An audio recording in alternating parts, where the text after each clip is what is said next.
Okay, hello everybody. Good afternoon, and welcome to the first webinar in our new series, Secrets of the Seabed. We're very excited about this, and we're just so thrilled that all of you guys have signed on to this today. We've been a little overwhelmed actually by how popular this has been, so we're just delighted that so many people are interested in the work we're doing here at the Ocean Conservation Trust as part of the Life Recreation Remedies project, to get involved in the conservation of the amazing habitats that we find not just here in Plymouth, but around our beautiful coastline, under the waves and the marine environment. So we are coming to you today live from the National Marine Aquarium. We are actually still open at the moment, so little heads up, you might hear some noise in the background from our excited customers enjoying the exhibit. So apologies in advance if you hear some excited noises. We have got some pretty cool fish, so they're excited about that, but we'll keep the noise to a minimum. As we go through the webinar today, you may have some questions, you may have some things that you want to find out from our panelists. You do have the function at the bottom. Hopefully we're all very well versed in Zoom by now. This is no different just because it's a webinar. You do have some options at the bottom of your screen there. You do have chat and Q&A. If you have any questions that you'd like us to get to at the end of our webinar, we've got 15 minutes at the end for questions. Pop them in the Q&A box. And we will try to get to as many of them as we possibly can. If for any reason we don't get to your question, we'll always answer any emails you have. So we've got some contact information at the end that you can get to get in contact after the webinar, if you wish. So it is going to be about 30 minutes of us chatting away about seagrass and the cool stuff we're doing, after which we'll open it to some questions, and we'll go from there. So just to introduce our lovely panelists, you can see some faces hopefully down the side of your screen there. I'm Loveday. I work for the education. I'm the education officer for the Life Recreation Remedies project, which mainly involves going to schools, which unfortunately this year has been a little difficult. So we are looking into the virtual world, what we're doing today. I'm going to be talking to you about the project and a little bit about the seagrass habitats, the ecosystems we have around our shore. We do have Dr. Emma Nolan. I'll give you a little wave. Hey, she's our seagrass cultivation officer for the project. She's just awesome at growing seagrass, so she's going to talk to you all about growing seagrass, how she does it, and why we're doing that, what we're doing in the world of restoration of habitat. And then we have Mark Parry as well. Give us a little wave. He's sat in front of a Christmas tree looking like Santa. He's going to be talking to us about protecting the habitat, because there's no point in putting it out there if we're not going to protect it. So he's going to talk to you a little bit about advanced mooring systems and how they can be used to protect the marine environment. So those are your panelists. We'll hear from those guys later. I'm just going to keep chatting away for now. Hopefully you won't get bored with the sound of my voice. Just a little bit about the project to begin with. So the Life Recreation Remedies project, we are very excited to be partners in this project.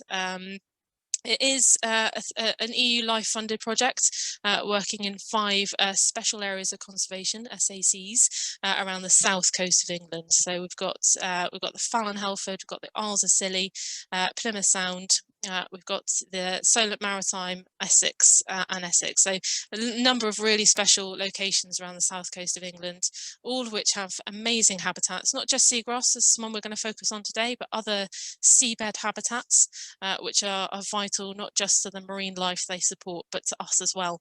And that's what we're going to think about a bit today as well. They are all impacted in a certain way as well, from a number of different sort of areas. So we'll get into that. But the Life Recreation Remedies project really exists to take these special areas of conservation, the seabed habitats within them, and help protect them. Put sort of actual conservation measures in place, which is what Mark will talk about, but restore the habitat within them, and enact some behaviour change as well. Talk to people who use those areas, help people to help conserve the environments that they enjoy. So that's the whole background to the project. Getting into it then, this is the habitat that we're really looking at today. Oh, skipping a little bit too far ahead there. Hopefully you can all see this video playing on your screen there. That's just going to show you this beautiful habitat that we're talking about, the seagrass. For anyone who's not too familiar with seagrass, lots of you will be, but some may not. Seagrass is the only flowering plant in the ocean, and it exists in a very similar way to the plants we know of on land. It's different to algae, to seaweed, in that it does have a rooting structure underneath the seabed. It roots into the seabed and produces a root known as the rhizome, which actually helps it to anchor into the seabed, but also send up new plants. So it's got this rooting structure, whereas seaweed has a hold fast. If you go to the beach, you can see the sort of gripping hand-like structure that seaweed has to grip onto the rocks. Doesn't provide the seaweed with any nutrients, whereas the roots really act in the same way as roots on land for the seaweed, for the seagrass. And as you can see just in the still at the end of the video there, it is a habitat to many beautiful and wonderful animals. So this is the habitat we're focusing on for this webinar. And my main thing to get across before I hand over to our other lovely panelists is just how important the seagrass is to us. The seagrass in particular that we're focusing on is Zostera marina. There are two other species that we find here, but it's Zostera marina that we're mainly focusing on. And this habitat, you can see just from this diagram on the screen here, just how many benefits that we get from it. It's an amazing nursery habitat. It's incredibly sheltered. It grows in shallow waters, maximum sort of 10 meters or so, right up into the intertidal sort of range as well. And this sheltered habitat means that it's a nursery for juvenile animals, in particular things like pollock, herring, and plaice that we all like to eat. It provides a nursery habitat for those animals when they're little itty bitty small, before they grow up and move off out into offshore fisheries to be caught and put on our plates. So it really is, it's a vital habitat and a link in the food chain for us. It also, and this is a big one, it actually stores carbon through the process of photosynthesis. It does take carbon out of the environment, and crucially it actually locks it into the seabed. So it's taking that carbon out of the environment and locking it away in the seabed, in the sediment surrounding its roots, so that it's actually removing that carbon from the environment. Helps fight climate change, really important. It does also cycle nutrients as well. So it's part of the nitrogen cycle. So it's really important for taking nitrogen and making it available to other animals in the environment. Really important in that sort of role as well. As you can see, it also does protect our coastlines. The seabeds themselves, they act as a natural coastal defence. So here in Plymouth, we've got the amazing breakwater just offshore, which helps protect our coastlines. But when we don't have man-made structures to do this, natural environments help break the wave action, take the energy out of the waves, and protect our coastlines from erosion. It binds the seabed together and helps that washing away as well, helps that to stop washing away as well. So just a few of the many and wonderful benefits of having seagrass in our oceans. It's really, really important, and that's why this project is focusing on not just seagrass, but seabed habitats. They do more than we may realise for us. So why do we need to do anything? You can see on that diagram there, we've got lots of things coming out of the seagrass. We've got the process of locking away carbon, we've got our food, we've got nutrient cycling, all sorts of wonderful things, but we need to actually feed back into it. And that's where that box on the left there, restoration and protection. Without that, we are losing seagrass, and we'll just have a little think about that. We are losing seagrass at the moment, and that's due to a range of reasons. You can see on the screen at the moment, climate change. You probably heard that can cause more extreme weather events. So we get things like storms, which churn up the water, and it can affect not just the seagrass itself physically, but it can increase the sort of turbidity, the sediment in the water, which means less light gets to our seagrass, and seagrass needs light. So that can have an impact. We also have runoff from land, so where you've got a lot of agriculture on the shore, you get lots of fertilizers washing off the land into the sea, and that it helps algae to grow, and that can cause problems for the environment. We also do have physical damage, so things like anchoring and mooring in seagrass beds, and this is the main impact that the Remedies project is looking at. We will come back to that a lot more with Mark's presentation a little bit later on. So this is hopefully just giving you a bit of an overview of why seagrass is important, why we're so fussed about it here at the OCT. It is an incredible environment that we want to see protected. You can protect it, but we need to grow it as well. So I'm actually going to hand over to the wonderful Dr. Emma Nolan, our Seagrass Cultivation Officer, and she's going to talk to you a bit more about how we're growing it and why. Thank you very much, Loveday. So let me just share my screen with you here and get my presentation loaded up. So hopefully you can all see me and hear me. So first of all, I thought I would explain to you where I'm sitting, because it looks like I'm in a cupboard, but I'm not. Behind me, you can see I'm in front of our cultivation facility here at the NMA, and this was built especially for the purpose of the Life Recreation Remedies project, with the aim to grow seagrass from seed to restore seagrass. So that is the method that we're using when we talk about restoring seagrass. Loveday mentioned that we are looking to restore Zostera marina. So we have we have 3 species of seagrass here in the UK, but Zostera marina has seen a lot of decline. So back in the 1930s, it was showed heavy decline by a disease called wasting disease, which was a slime mold-like protist, and that actually wiped out about 90% of our Zostera marina seabed, Zostera marina around the UK and also around the Atlantic. It was widespread. And then the threats that Loveday talked about continue to decrease the habitat. So even in the last 25 years in the UK, we've seen a reduction in Zostera marina habitat between 25 and 50% in the UK. So it really is under threat due to all those reasons that Loveday talked about.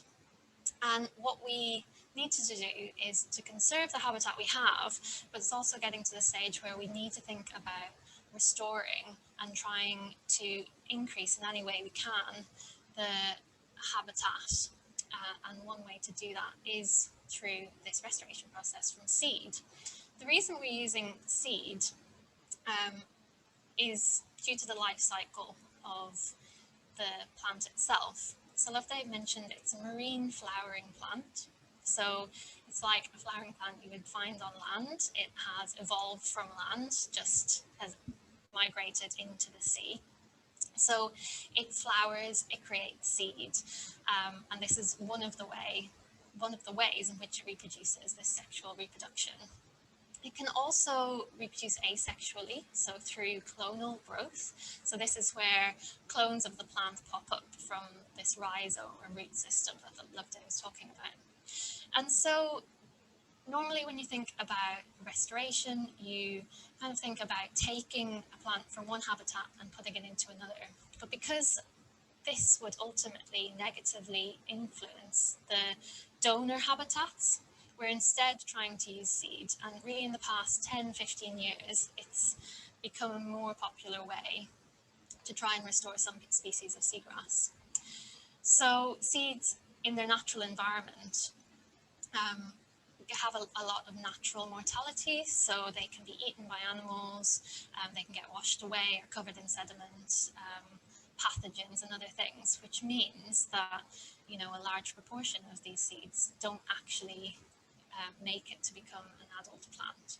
So the idea is by collecting the seed-bearing shoots of seagrass, we can take this kind of underutilized resource from the plant itself, we can bring it into a lab setting, and we can give it the conditions that it needs in order to become an adult plant. So I just thought I'd show you a quick 1-minute video of the first stage of this process, which is collecting the seed.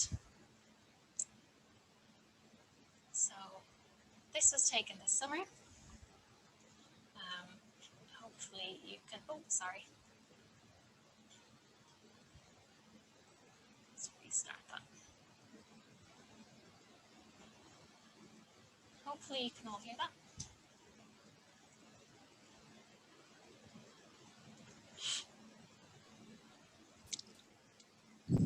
We can't hear it, Emma. Oh, sorry. Okay, I'll just talk over it. It's just some nice footage that was taken this summer when we were collecting seagrass off the coast, off the south coast of England this summer. So we went out and we collected the seed-bearing reproductive shoots of seagrass from a number of different beds along the south coast. And what we did was pick these seed-bearing shoots, cutting the stem of the plant at the base, ensuring that the rhizome of the plant was left intact, which allows the plant to regrow. So each seed-bearing shoot has about 40 to 50 seeds in it. And we set out with the aim of collecting 700,000 seeds. So it was quite an onerous task. We took many days and hours of diving, lots of man hours to do it, but we were successful. And we collected these bunches of seagrass, transported them back to the facility here at the NMA. And what happens naturally is the seed falls out of the plant as it's maturing. And the seed is negatively buoyant and falls to the seabed, and then hopefully ends up in a place where it can then grow. So we mimic this process by placing the shoots into the tanks and just allowing the seed to naturally fall out, which meant that then I was left with the task of separating the seed from all this rotten vegetation. But we did it, and what we ended up with is all of these clean, healthy Zostera marin seed. So in my hand there's probably thousands of seed, and we estimated that we collected about 800,000. So we reached our target, and they're currently being stored here at the aquarium. So the plan for these seeds, we call them the seeds of hope. So the plan for them is to be planted into a small planting unit, which is a Hessian bag that we fill with a sand substrate, and we sprinkle with seeds, and then we grow the seed to seedling in the lab that you can see behind me. And this just gives the seed a head start. We're providing it with the conditions it needs for optimal growth, so light, nutrients, everything it needs. And then we're giving it a bit of a head start. And then these Hessian units will then be planted directly back out into the ocean. So Loveday mentioned that there are 5 special areas of conservation on the south coast that we were working on. And we haven't done any planting yet. The planting is hopefully going to take place this spring. So we're very busy in the preparation of that work. And it's firstly going to take place within Plymouth Sound. So we hope to restore up to 8 hectares of seagrass in 2 special areas of conservation. The first being Plymouth Sound this spring, and then the Solent Maritime the year after next, so 2022. And we'll be doing this by taking these small Hessian planting units that contain our seed and our little seedlings and dropping them into the ocean and anchoring them into the ocean with the hope then that they have this perfect environment in which to survive and thrive, and hopefully we'll help to restore some of the habitat that has been lost through the threats that have been mentioned. But of course, restoration really is kind of one of the last measures that you can take, and what we really need to be doing and what Life Recreation Remedies project is focusing on is also to conserve the habitats that we have, because we already have these seagrass habitats that are there, you know, and trying to protect them and conserve them is really important. So I'm going to pass you over to Mark now, who's going to talk to you about some of the things we are doing to conserve our current habitats. Thanks, Emma. Hopefully you can all hear me. Good. Loveday is nodding, so I presume that you can. Brilliant. Going last in this process has given me the opportunity to just scroll through who's actually signed on to this, and it's encouraging to see some familiar names and some unfamiliar names. So it's good to have a wide range of audiences. So with regards to the Remedies project operating in 5 special areas of conservation, the project is about taking concrete conservation actions to look after the European marine sites. And quite frequently, seagrasses appear in these European marine sites. We also find merle in some of these sites, but one of the pressures that we do see is from recreational water use over the top of these habitats. And what we'd like to do is work with the boating community to find sustainable ways for enjoying nature. The project really is about working with communities in coastal areas to find solutions that aren't inhibitive to what people enjoy. So our sensitive habitats develop in areas where we frequently see leisure water users traveling to those areas, so sheltered shallow coves and beauty spots. And you can understand why leisure water users would want to visit those areas, but there are these sensitive habitats that are sometimes under the keel. So whilst we are working with different audiences and different influences that affect seagrasses, I'm just going to touch on boating and our solutions or remedy solutions for relieving some boating pressure. So with increased usage, we can see negative impacts on ocean life.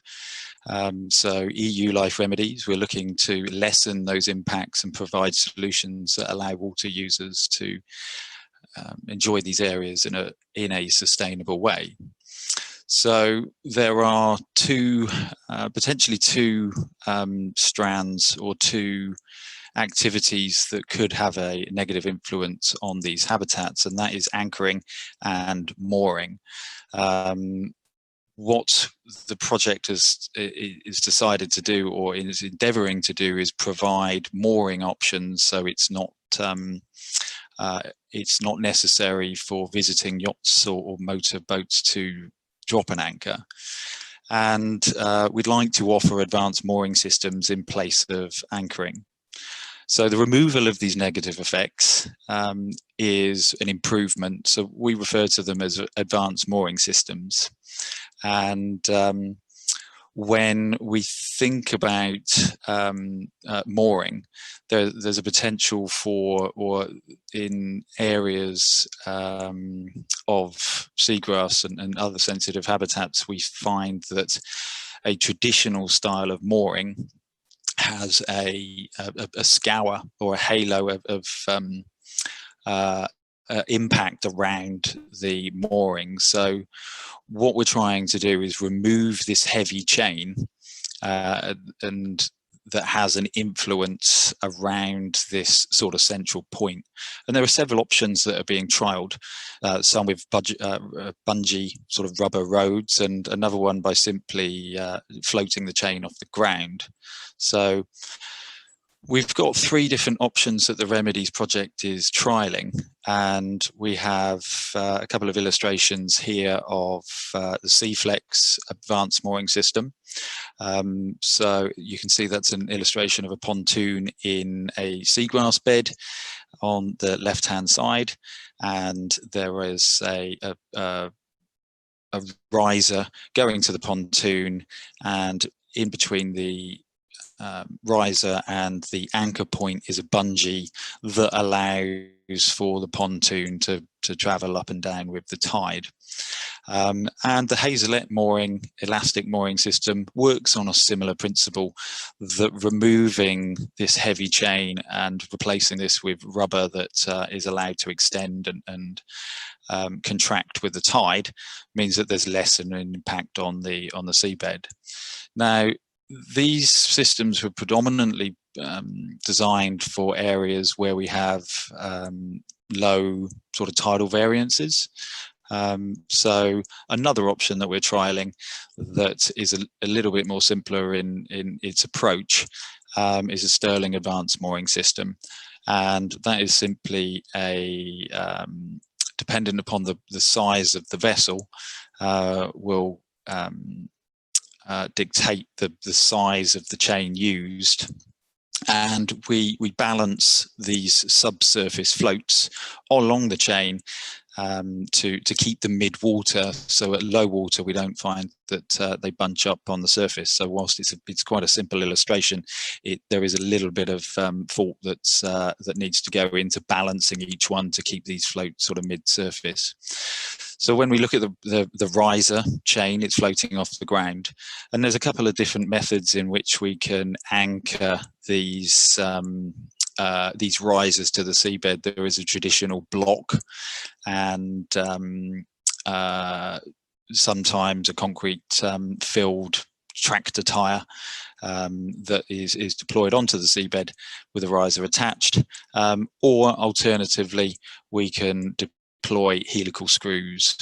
The helical screws are a little bit more complicated to deploy, but they lessen the impact on the seabed. So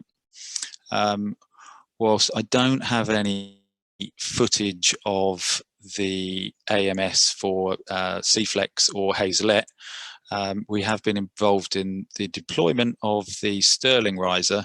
So I have a short video here to show you exactly what that looks like. So there is a helical screw in the ground, so that's acting as an anchor or replacing the tire. The chain is a 22 mil galvanized chain, and as you can see, these floats have been balanced to allow for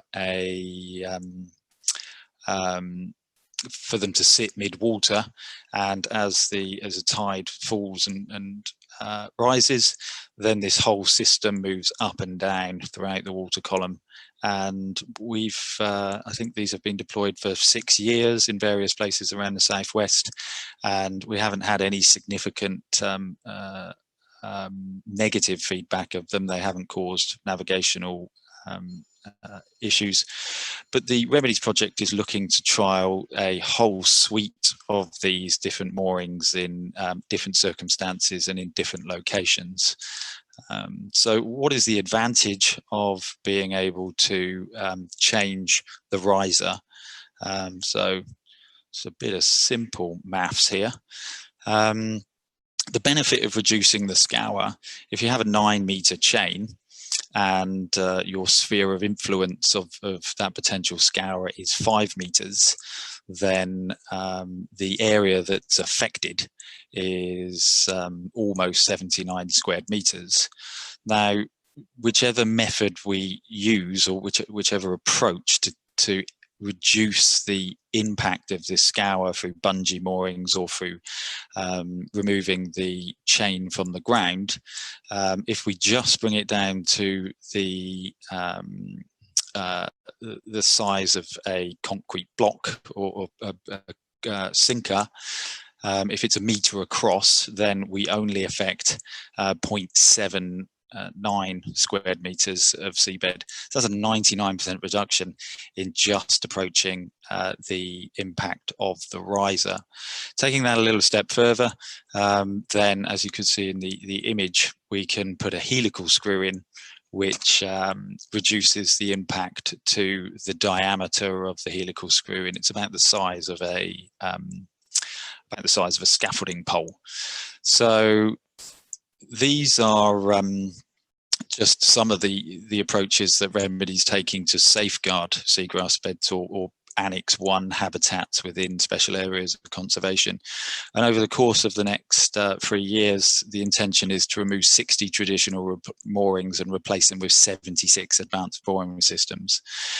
Demonstrate usage of various advanced mooring systems in a variety of situations.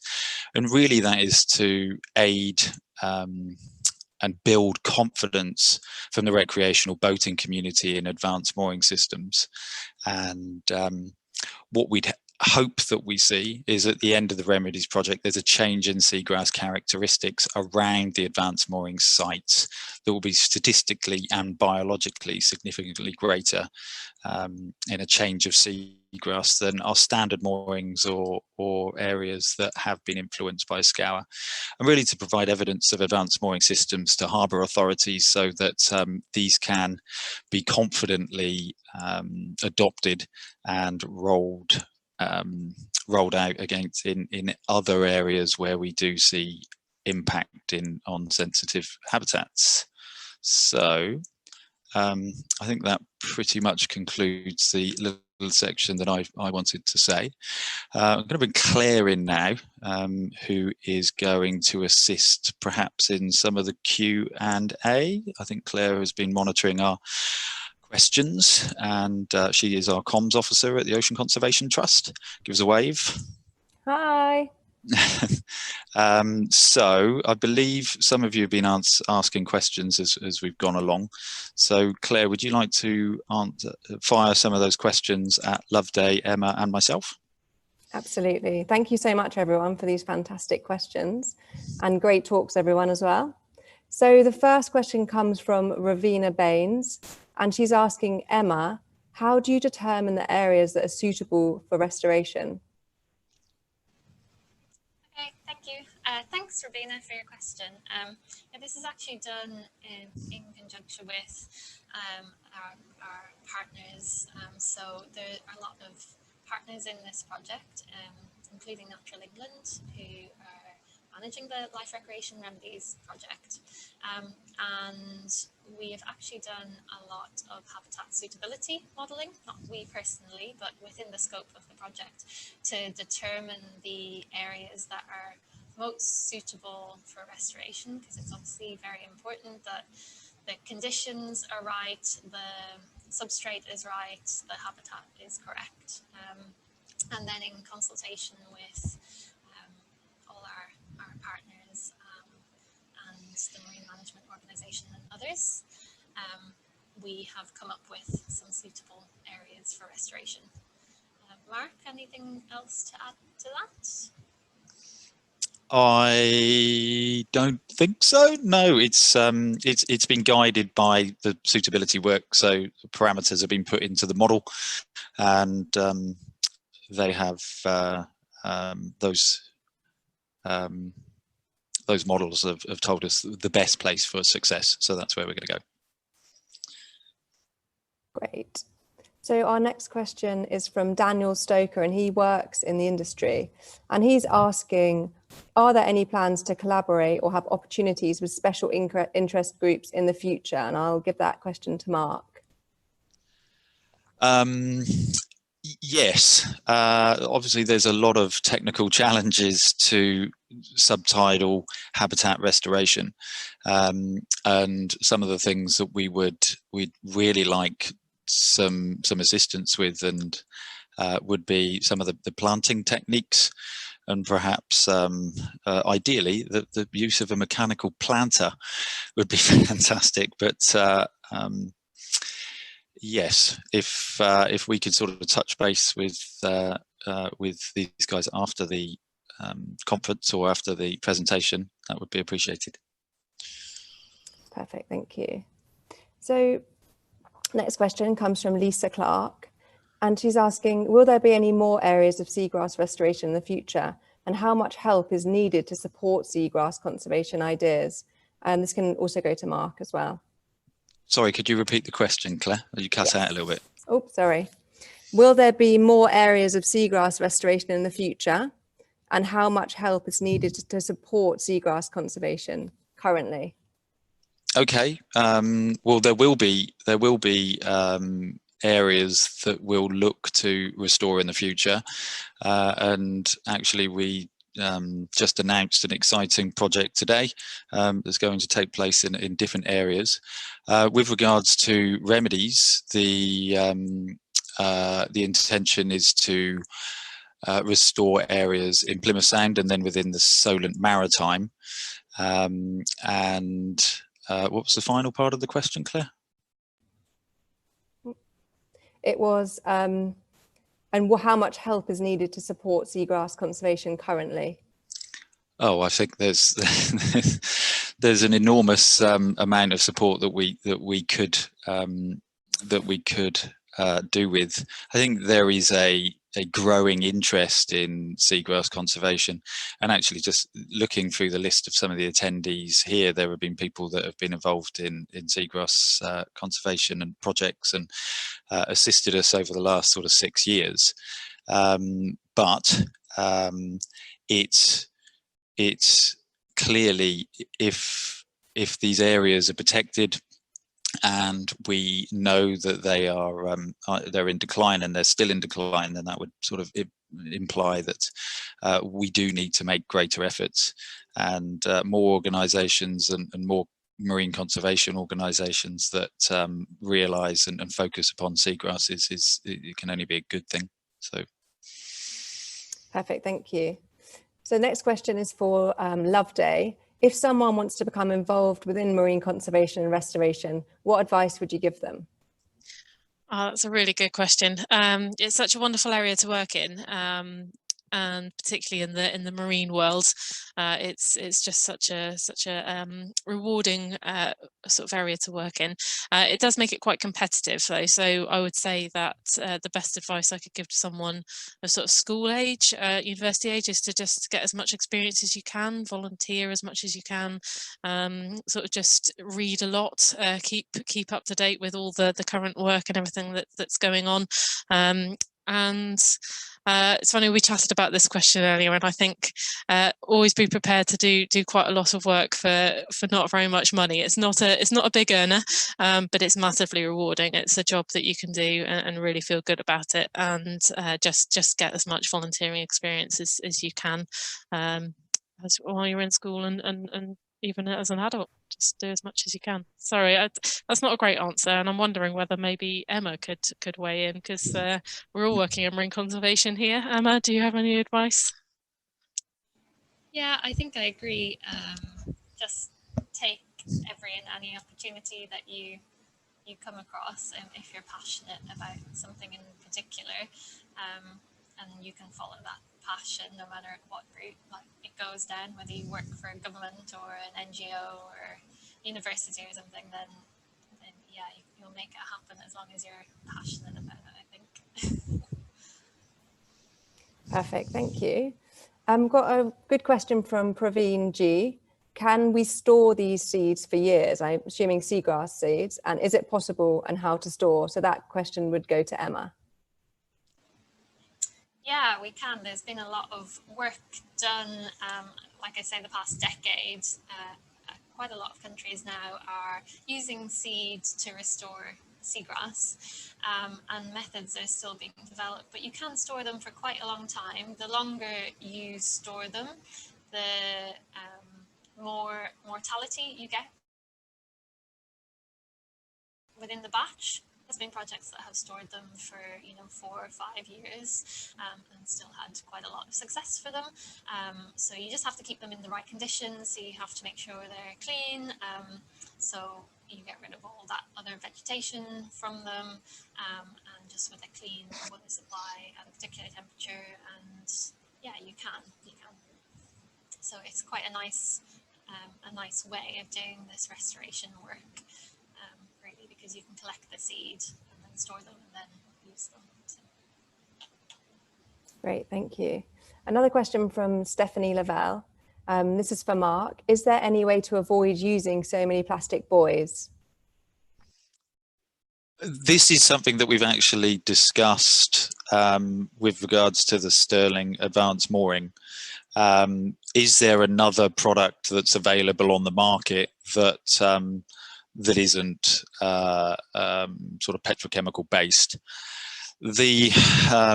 At present, we can't find a suitable product. The advantage to those plastic buoys is they're not single use. They're rated down to 400 meters. The fixing through the center of the buoy is probably good for about 15 years.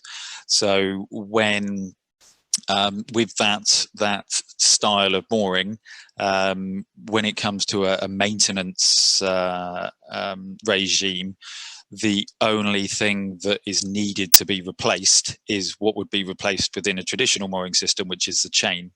As soon as the mooring's been balanced, and whilst it looks like a collection of buoys on a chain, there is a bit of fault, and you can see to get that catena effect within the buoys, you'd replace the chain, you'd unshackle the fixings, those floats, and they would be good to go on to subsequent moorings, so that they're not single use. But certainly if we could find something that was as hard wearing, reusable, and had a similar lifespan, then we would much prefer to use that as opposed to hard plastic. Good question. Absolutely. Catherine Gill is a Plymouth Sound BSAC member, and she's interested in learning more about being a volunteer diver for the Plymouth Sound eelgrass seeding. This is a good question for Emma. Yes, and I have been in contact with Plymouth Sound divers, so we hope to get lots of divers involved in the replanting process. So if anyone would like to be involved, please get in contact with me. Loveday has put the email, it's just a general email, but it will get to any one of us. So if you just email remedies@oceanconservationtrust.org, and then I can send you all the details that way. A great question, because if you'd like to help in the project and you are already a keen UK diver, then yeah, definitely get in touch. Thank you. Great. I think we've only got time for a couple more now, but next question's from Peter Plume, and he's asking if screw mooring can only be serviced by divers rather than lifting with a barge. That one's for Mark. Well, in the Mediterranean, they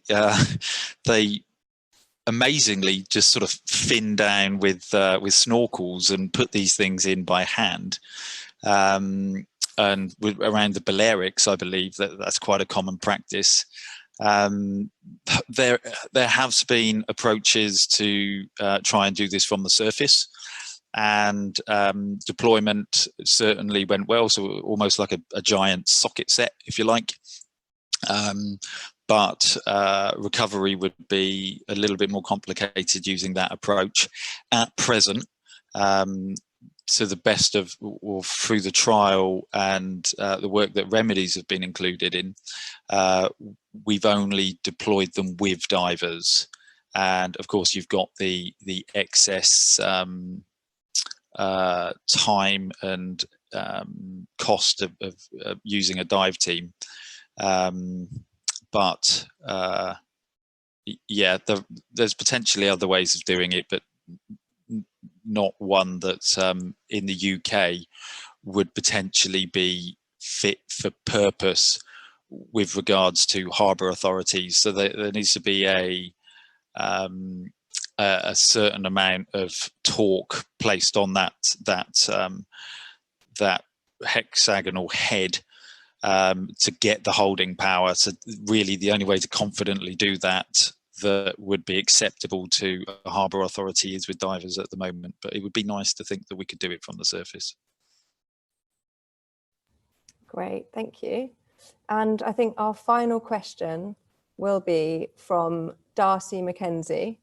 And this one's for Loveday. As a coastal dweller and homeschooler, they would like to learn more about how they can educate the next generation, presumably about seagrass. That's a fantastic question. Yeah, so my background here at the Ocean Conservation Trust is working with the schools team, and we do work with home education families on a regular basis. So I get your question. It's you know, it's just taking them to the places to get them inspired, really. You know, if you can inspire that love of the marine environment young, they take that into their adult life and naturally want to protect it. That's the sort of ethos of the OCT, is that you love what you protect what you love. So just sort of take them to the beach. We do beach sessions in non-COVID times, so we run beach sessions here at the Ocean Conservation Trust. So there's many things to get involved in here, in and outside of the building. So I would recommend sort of getting in touch with our schools team, to be honest, and see what they can do for you. We are running virtual sessions at the moment, so if you wanted to get involved in that, you can book on, and we can take you around the aquarium. And obviously, as soon as COVID lifts, we'll be running our beach sessions again as well. So I sort of hope that answers your question a little bit. Thank you. Great, and all the questions that we've got, we'll try and send out an email afterwards of answers. So I'll hand you back to Loveday now. Thanks so much. Thanks, Claire. Thanks for taking those questions so well and handing them out to all of us. That's wonderful. And a big thank you to the panelists we've had on board today. So Emma and Mark, we do this job because we love it. We love seagrass and we love protecting it. So thank you so much for joining us to hear all about what we're doing here. We really appreciate your time on this Thursday afternoon / evening. So thanks from us. We really hope you enjoy the rest of your evening, whatever you choose to do. And see you again soon. Oh, actually, before we go, see you again soon. This is a series. So the word series implies there are going to be more. So we will be putting on more of these webinars over the next coming months. So keep your eyes peeled on the Ocean Conservation Trust social media, our Facebook, Twitter, Instagram, etc. We will be putting up details of upcoming webinars on there. Get involved, come along again, and hear how we're getting on. Thank you very much, everybody, and we'll see you again soon. Bye, everyone. Thanks.